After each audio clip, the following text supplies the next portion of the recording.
My life shattered into a million pieces the moment I read that text message. It wasn't meant for me, but there it was. Evidence of my husband's infidelity staring me in the face. "Who's Amber?" The words barely left my lips as Rowan walked through the door, his expression a mask of shock and guilt.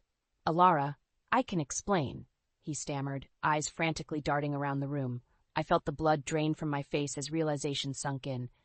"How could you do this to us?" I demanded, fighting back tears. "After everything we've been through together?" Rowan reached for me, but I recoiled, fury and betrayal coursing through my veins. "It's not what you think." "Don't insult me further with your lies," I snapped, hurling the phone across the room where it shattered against the wall. "I want the truth, all of it, right now." An uneasy silence stretched between us as Rowan seemed to weigh his options. Finally, he sighed heavily. "It started a few months ago. Amber's a coworker, and things just happened." "Things just happened," I echoed in disbelief. "What kind of feeble excuse is that?" Rowan shook his head remorsefully. "I never intended to hurt you, Alara. You have to believe me." But I didn't believe him. Not anymore. How could I after such a profound betrayal of my trust, my love? Tears streamed down my cheeks as I grabbed my purse and keys. "Where are you going?" Rowan asked, a frantic edge to his voice. "Away from you," I spat. "I need space to process this." His protests faded as I stormed out the door and climbed into my car. My mind was a whirlwind of anguish and disbelief as I pulled out of the driveway. Rowan's pleas for me to stop, to talk it through, were drowned out by the roar of the engine. I drove aimlessly for what felt like hours, my vision blurred by an endless stream of tears. How could the man I loved, the man I'd built a life with, be capable of such callous deceit? The questions swirled in an endless loop until a deafening crash shattered my thoughts. Everything went black.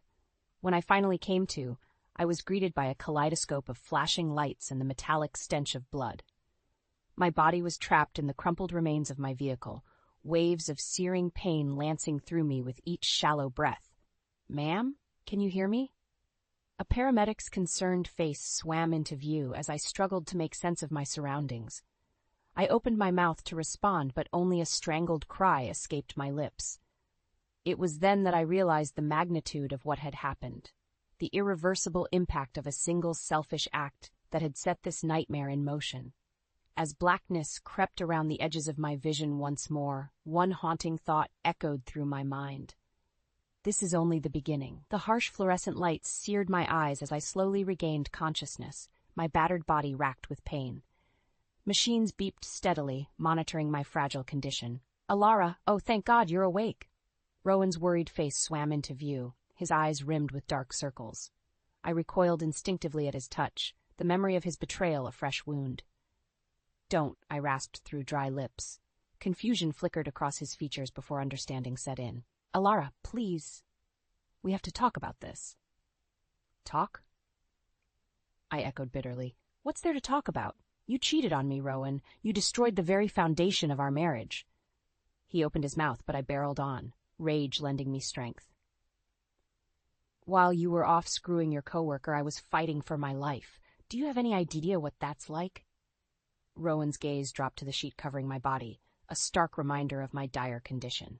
"The doctor said you were lucky to survive. Your car was totaled and your injuries were severe." "Lucky?" I scoffed darkly. "Lucky is the last word I'd use."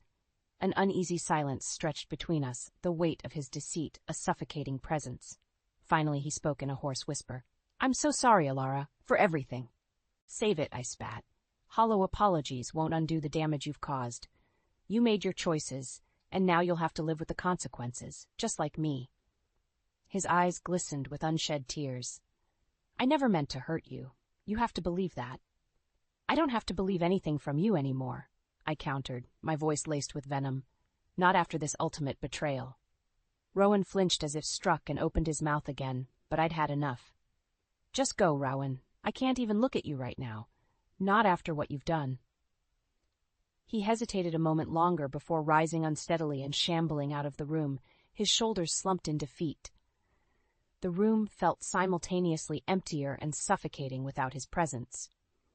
It was only then, alone with the faint hiss of the ventilator, that I allowed the tears to fall, raw, anguished sobs that shook my battered frame.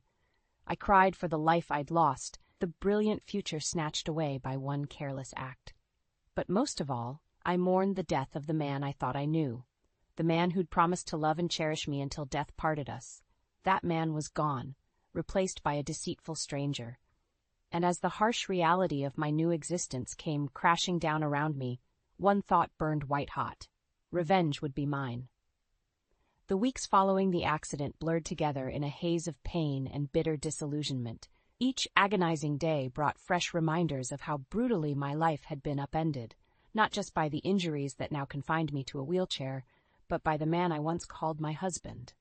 Rowan tried to make amends, showering me with empty platitudes and hollow promises to change, but his actions told a different story. He grew increasingly distant, preoccupied with work, and holed up for hours on end. I suspected he was gambling again, an old vice he'd promised to quit after a near brush with financial ruin years ago. "Working late again?" I asked one night as he rushed out the door, not even meeting my eyes. He paused, shoulders tensing. "Yeah, big project. I'll be back around midnight." "Sure you will," I muttered under my breath as the door slammed shut behind him. My suspicions were confirmed a few nights later when Fiona dropped by unannounced. She took one look at my haggard appearance and the mountain of unpaid bills, and her eyes narrowed. "Out with it, sis. What's going on?" I opened my mouth, but the dam burst, and I found myself unloading everything. Rowan's betrayal, his lies, his constant absences. How he'd been steadily draining the settlement money from my accident to fuel his gambling obsession. "That bastard," Fiona seethed when I finished, hands clenched into white-knuckled fists. "Using your tragedy to indulge his sick addiction? I'll kill him." "Get in line," I replied darkly. "I may be stuck in this chair, but I'm far from helpless." Fiona studied me a moment, a slow grin spreading across her face. "You've got a plan, don't you?" My lips curved into a bitter smile. "He wants to gamble? Fine, but he's going to lose everything." Over the next few weeks, Fiona and her private investigator husband Derek helped me gather evidence of Rowan's misdeeds. Lies upon lies were unearthed. Proof of his affair, bank statements detailing his prolific betting, even surveillance footage of his frequent gambling den haunts. The more I discovered, the sicker I felt. Not just at Rowan's deplorable actions, but at my own willful ignorance for so long. How could I have been so blind to the man he really was? Armed with the truth, I began systematically dismantling the life he'd so carelessly discarded. Explicit photos and details of his tawdry affair were sent to his family, friends, and employer, ensuring maximal humiliation. The evidence of his gambling addiction soon followed, circulating through the very circles that had once admired him. As his world crumbled around him, Rowan grew increasingly desperate, first with bargaining, then outright pleas for forgiveness. But I was beyond mercy. He'd made his choices, and now he'd reap the consequences just as I had. The final straw came when he foolishly attempted to beg for a portion of my remaining settlement funds, spinning a yarn about starting over fresh. That delusional gambler's fantasy was the last insult I could stomach. "You've taken everything from me. My health, my life, my future," I stated in an icy tone as I recorded his pitiful pleas. "Well, now it's my turn to take it all from you." The dumbfounded expression on his face as I played back the evidence of his own words, laid bare all his sins for the world to see, was more satisfying than I could have imagined. As the color drained from his cheeks, I felt a surge of vindictive gratification. The chessboard had been reset, and this time, I was utterly determined to be the last player remaining. With Rowan's world crumbling around him, the next phase of my plan kicked into high gear. I refused to be satisfied until he understood the full, devastating impact of his selfish actions. "You can't be serious about this, Alara," Fiona protested when I laid out my intentions. Exposing his affair was one thing, but going scorched earth, that's crossing a line. I fixed her with a steely gaze. He crossed the line when he decided gambling and side pieces were more important than me, than our marriage vows. Derek cleared his throat. "I'm with you, sis. The guy's scum and deserves everything coming to him after what he put you through." Fiona threw up her hands in exasperation but said nothing more. She knew better than to argue once my mind was made up. Over the next few weeks, Derek worked his professional magic, digging up every last sordid detail of Rowan's sordid double life, Surveillance footage, financial records, photographs, no inch of his depravity was left unexamined. "This should do the trick," Derek stated grimly, handing me a bulging manila envelope. "Everything you need to bury that lying, cheating bastard for good." I smiled thinly. "Excellent. Time to unleash hell." My first strike was sending an anonymous dossier detailing Rowan's rampant gambling to his employers, along with evidence that he'd pilfered company funds to cover his losses. The fallout was swift. He was fired on the spot and faced potential criminal charges. Next came strategic planted stories across social media platforms and news sites, his lurid transgressions laid bare for the world to gawk at. Friends, neighbors, former colleagues, no one was spared from witnessing his utter moral collapse. Within days, Rowan was a pariah, a reviled, scorned man who'd sacrificed everything for his vices. It would have been almost pitiable if I still had an ounce of sympathy left for him. When he finally mustered the gall to confront me, I was ready. His eyes were wild, sunken into haggard cheeks as he stormed into the living room. "You've gone too far this time, Alara," he shouted, spittle flying. "Destroying my reputation, getting me fired. I'm ruined because of you." I stared back impassively. "I'm simply reaping what you sowed with your actions, dear husband. You've no one to blame but yourself." Rowan's face purpled with rage. "So that's it, huh? You'll just keep twisting the knife until I've got nothing left?" "Only if you continue deluding yourself that you're the victim in all this," I countered coolly. "Own your choices, Rowan. The drinking, the gambling, the cheating, I'm merely unveiling them for all to see." His shoulders slumped in defeat. I messed up. Bad. I know that. But we can start over, somewhere new, with whatever's left of your settlement money. Please, Alara, one last chance." I laughed derisively. "And be a party to enabling your self-destruction further? I don't think so. That chapter of my life is over." Rowan's face contorted with disbelieving anguish. "But I love you. You're all I have." "You should have thought of that before betraying me in the worst possible way," I said, unmoved. "Now get out of my house. Your self-pity disgusts me." He opened his mouth but seemed to think better of it. With one last haunted look in my direction, Rowan shuffled out, utterly broken. I'd won this battle.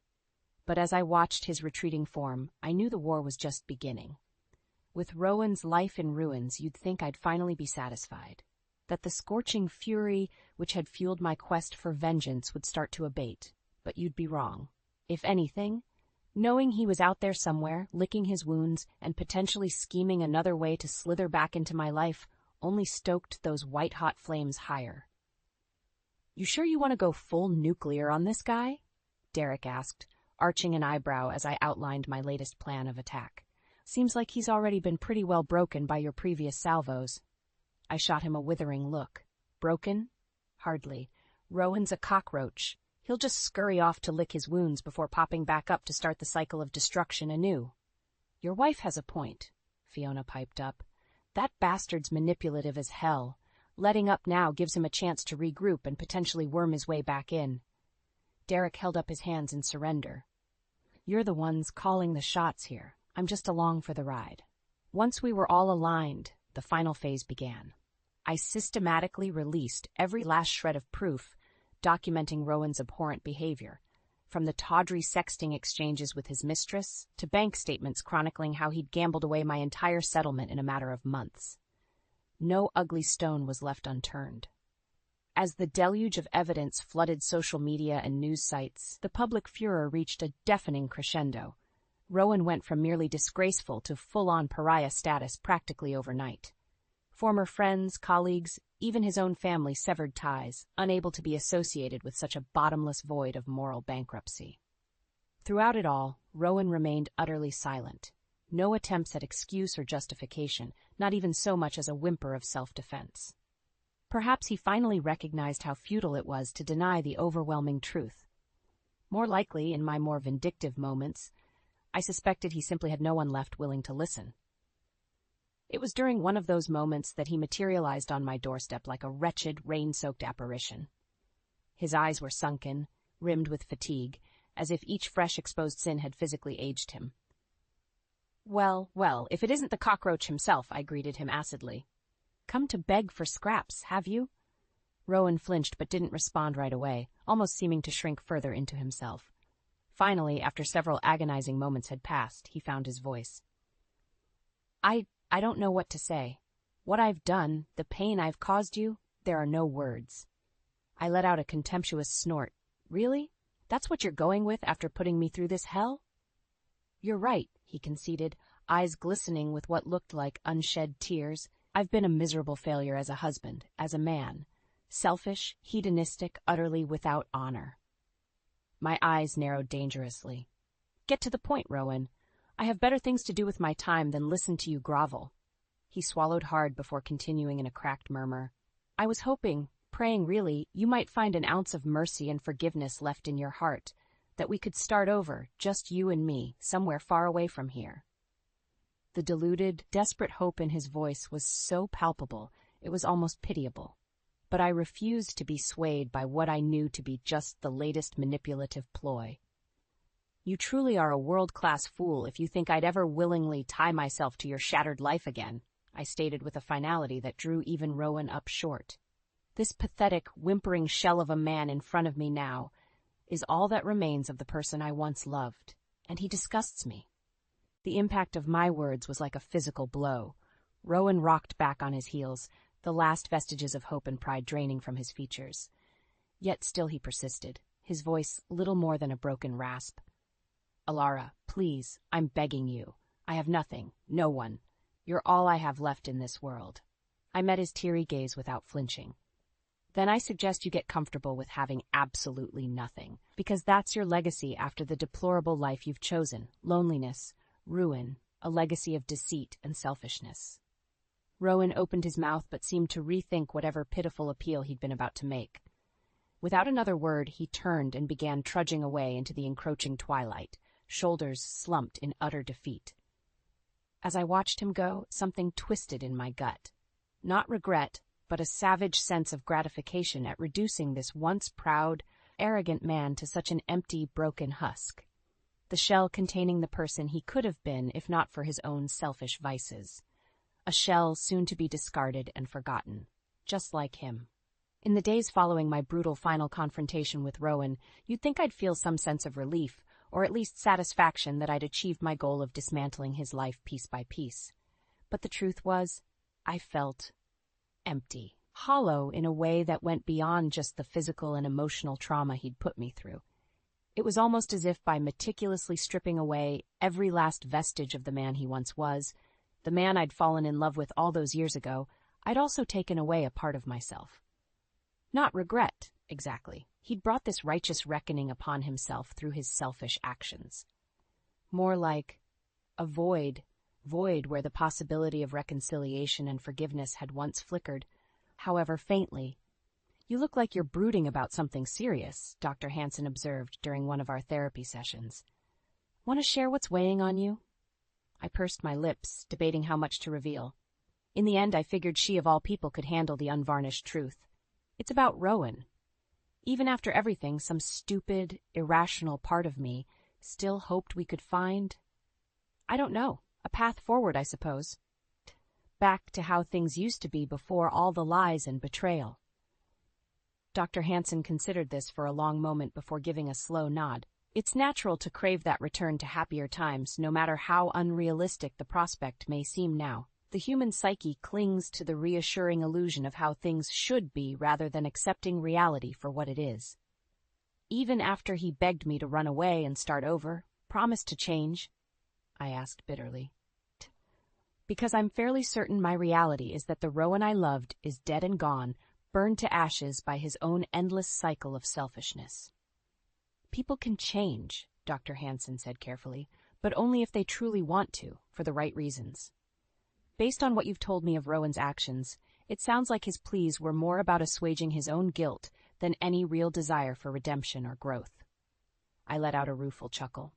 Believe me, I'm well past the point of buying into his pity party nonsense. I don't know. I guess I hoped some shred of the man I loved would eventually resurface.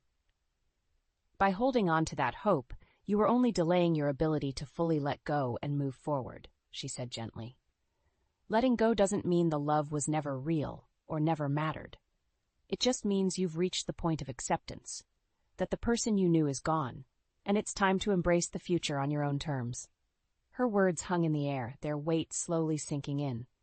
Maybe she was right. Maybe by desperately clinging to shreds of who Rowan used to be, I'd been the one truly trapped, unable to fully break free and start anew. The thought brought an uncharacteristic lump to my throat. "Thank you," I finally managed, my voice thick with emotion. "For everything. I don't know that I'd have made it through this without you." Dr. Hansen smiled kindly. "We all need support to overcome life's cruelest challenges. I'm just honored I could help provide some of that for you on your journey, Ilara." As I reflected on her wisdom in the days ahead, a profound sense of clarity and resolve took root. The past could no longer define me or hold me captive. Not if I wanted any chance of lasting peace and healing. When Rowan inevitably slithered back into my life some weeks later, I was ready. There would be no more volatile confrontations or cruel parting blows, just two people facing harsh truth in the dispassionate light of day. "I can't stay tied to the cycle of anguish and retribution any longer," I stated flatly as he blustered his way through yet another appeal for forgiveness. "It's time we went our separate ways, permanently this time." For once, Rowan seemed to recognize the futility of argument or bargaining. He simply slumped in resignation, that same hollow, haunted look shadowing his eyes that I'd come to expect. "I've ruined everything," was all he said, soft and defeated. "Haven't I?" I felt no urge to agree or refute, just a strange sense of acceptance settling over me as I watched him slowly turn and walk away, final and irrevocable. In that moment, I realized he wasn't just leaving me. He was leaving behind the prison of his own making that had held me shackled for far too long. And at long last, I was free.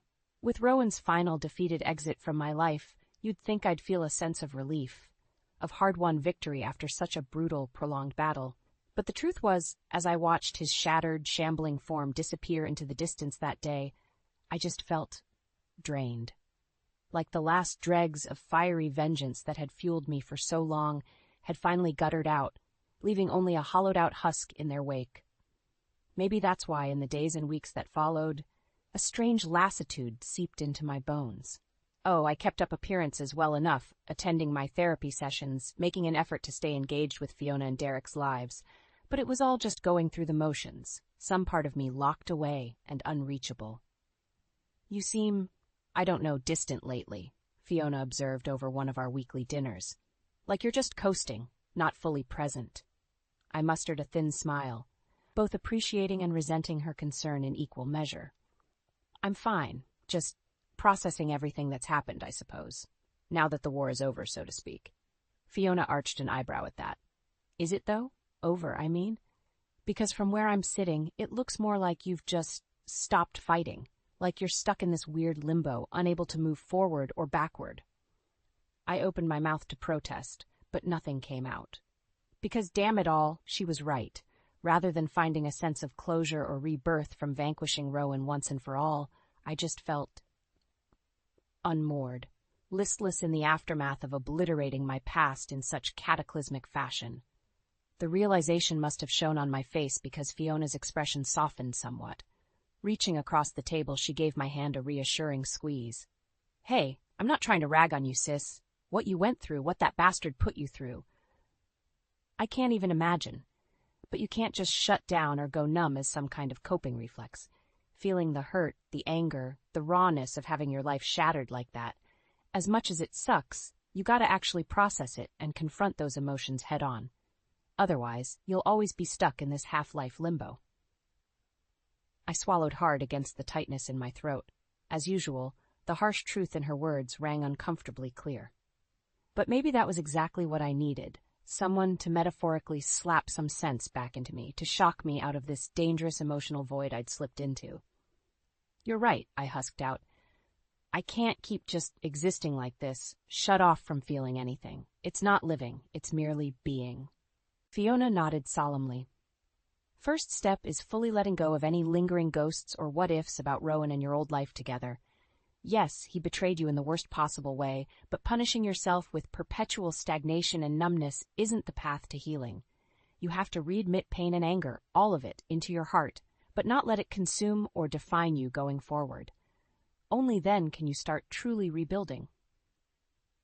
Her words were a clarion call that reverberated deep within me in the days ahead. As much as I'd thought dismantling Rowan's world was cathartic, some stubborn part of me still clung to the fiction that what we'd had remained salvageable if only he'd come to his senses. That refusal to fully let go, to grieve the death of my old dreams and life, had been an anchor weighing me down without me even realizing it. Which is why, some weeks later, I found myself signing the divorce papers with an almost meditative sense of resolve. It wasn't an act of anger or righteousness this time, but of pragmatic self-preservation, a firm, unyielding door being closed on the shattered remnants of the past to prevent it from toxifying my future any longer.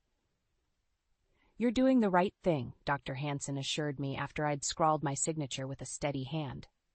"Letting go doesn't erase or dishonor what you and Rowan once shared, the good as well as the bad. It just means you're choosing not to let it define your present reality any longer. You're free to forge a new path, whatever that may be." As I clutched those final severed ties, their weight seemed to lift from my shoulders. For the first time in what felt like an eternity, I could breathe fully and freely again, unfettered by the shackles of what-ifs or half-lived regrets. The road ahead remained long and daunting, to be sure, but at last I could face it on my own terms. Bruised, forever changed by the fires, yet still defiantly, irrevocably alive. And in that moment, I knew without a doubt that no matter what challenges awaited, I would be ready to face them. The day my divorce from Rowan was finalized, I can't say I felt triumphant or relieved, per se. If anything, the prevailing emotion was simply a bone-deep weariness, like I'd finally reached the end of a long, arduous journey, and could at last set down the baggage I'd been lugging for far too long. Not that the battle to extricate myself from the twisted wreckage of my old life had been easy. Far from it. Rowan predictably fought me every single step of the way, grasping at whatever legal loopholes or delaying tactics his shyster lawyers could manufacture in a desperate bid to avoid taking full responsibility for his reprehensible actions.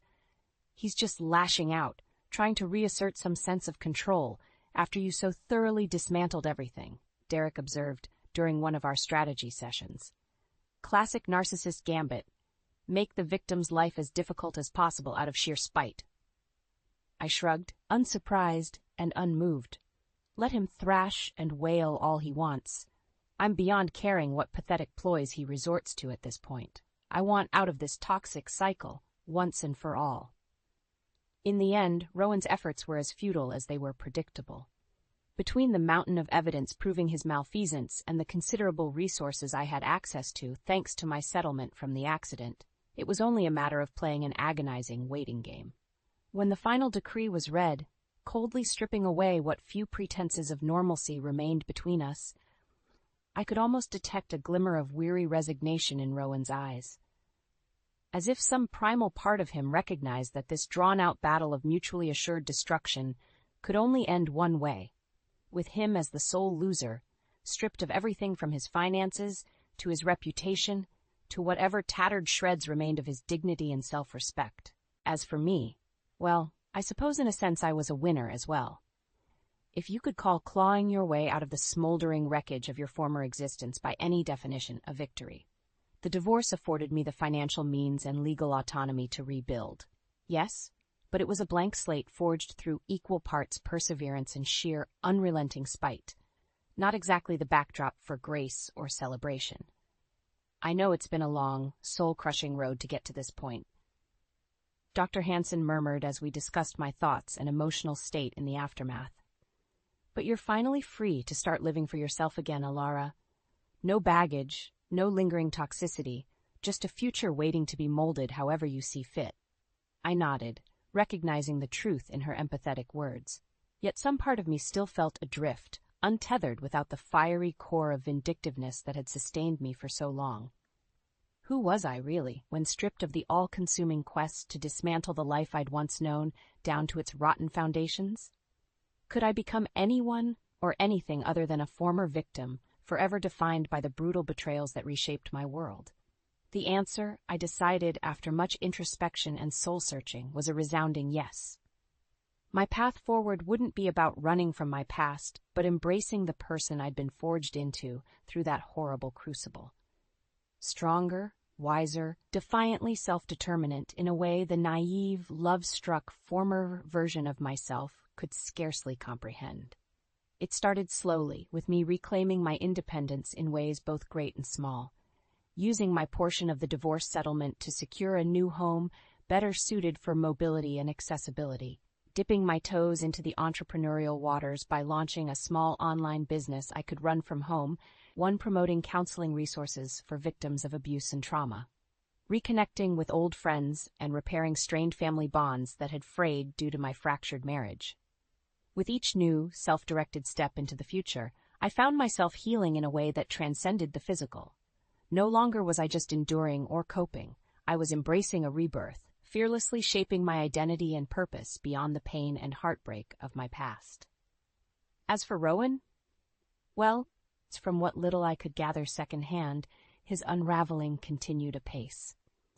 Hollowed out financially from the divorce's resolution and utterly ostracized from virtually every circle that once embraced him, he ricocheted from one self-made disaster to the next on a seemingly endless downward spiral. Occasionally, whispers would reach me of attempts to slither back into my orbit, alternating between begging for some form of contact or redemption or lashing out in self-pitying rage. But I simply didn't care anymore. About him, about his pathetic unraveling, about any lingering what-ifs that may have haunted me once upon a time. He and the miserable existence he'd chosen were firmly behind me, dead weights I'd finally shrugged off for good. My journey was just beginning, and I had no intentions of being anchored to the past any longer. For once, the future was mine to define, and I had every intention of ensuring it burned twice as bright as any smoldering ruins I'd been forced to rise up from.